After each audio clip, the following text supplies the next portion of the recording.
എന്തൊരു പൊട്ടലും ചീറ്റിലും? Positive health എടുക്കാൻ വന്നയാ, ഭയങ്കര പൊടി തുമ്മല്. ജനിച്ച അന്ന് അവർക്ക് അറിയുന്നല്ലേ ഈ തുമ്മലുണ്ടെന്ന്. ഒരു മാസ്ക് ഇട്ട് അതിൻ്റെ ഉള്ളിൽ പോയാൽ മതിയായിരുന്നില്ലേ? പെട്ടെന്ന് എടുത്തിട്ട് ഇറങ്ങാന്ന് കരുതിയേ, സാധനം കിട്ടിയില്ല, തപ്പുന്നേ ഉള്ളൂ. ഞാൻ എടുത്തുതരാം, ഇങ്ങോട്ട് വന്നേ.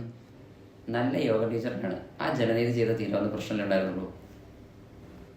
അതെ, ആരോടും പറയണ്ട. ആദ്യത്തെ ദിവസം തന്നെ ഞാൻ ചെയ്തു, പക്ഷെ കൂടി, അതുകൊണ്ട് ഞാൻ നിർത്തി. ശരിയാ, ആരോടും പറയണ്ട. ഇവിടെ അതിൻ്റെ ബേസിക് പ്രിൻസിപ്പിൾ അതല്ലേ. എന്ത് കൂടുന്നതോ? കൂടുന്നതല്ല, ചിലർക്ക് ഇത് പെട്ടെന്ന് മാറിപ്പോകും, ചിലർക്ക് ഇത് നന്നായിട്ട് കൂടിയിട്ടേ കുറയുള്ളൂ. ഇപ്പോൾ ഡസ്റ്റ് വന്നു. ഈ ഡസ്റ്റ് ദീപിക വല്ലാതെ ബുദ്ധിമുട്ടിക്കുന്നുണ്ട്, പക്ഷേ ഇത് ബാക്കിയുള്ളവരെ ബുദ്ധിമുട്ടിക്കുന്നില്ല. അതിൻ്റെ റീസൺ എന്താ?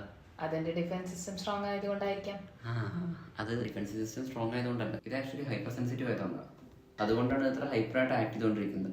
അതായത് ജലനീതി ചെയ്യുമ്പോൾ നമുക്ക് 3 കാര്യങ്ങളാണുള്ളത്. ജലനീതി ചെയ്യുമ്പോൾ നമ്മുടെ മ്യൂക്കസും അതുപോലെ ഡസ്റ്റ് പാർട്ടിക്കിൾസും പോയി കിട്ടും. രണ്ടാമത്തെ കാര്യം എന്ന് പറഞ്ഞു വെച്ചാൽ, അന്ന് ദീപിക ഇത് ചെയ്തപ്പോൾ കൂടി. അതിൻ്റെ റീസൺ എന്താണെന്ന് പറഞ്ഞാൽ, അതായത് ഇത് സലൈൻ വാട്ടറാണ്, വാം സലൈൻ വാട്ടർ. ഇതാ ചൂട് തട്ടുമ്പോൾ ചെറുതായിട്ട് സൈനസ് കാവിറ്റിയുള്ള മ്യൂക്കസിനെ അങ്ങനെ ഇളക്കിക്കൊണ്ടുവരും. മൂന്നാമത്തെ പോയിന്റാണ് നമുക്ക് ഇതിൻ്റെയൊക്കെ നല്ലൊരു സൊല്യൂഷനായിട്ട് വരുന്നത്.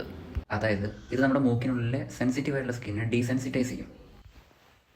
അതായത് പൊടി പോലുള്ള എന്തെങ്കിലും അലർജൻസ് നമ്മുടെ ഉള്ളിൽ പോകുമ്പോഴാണല്ലോ നമ്മൾ തുമ്മുന്നത്. അത് നമ്മുടെ ഇമ്മ്യൂൺ റെസ്പോൺസ് ആണ്. പക്ഷേ അതിൻ്റെ അമിതമായിട്ടുള്ള പ്രതികരണമാണ് നമ്മളെ വീക്കാക്കുന്നത്.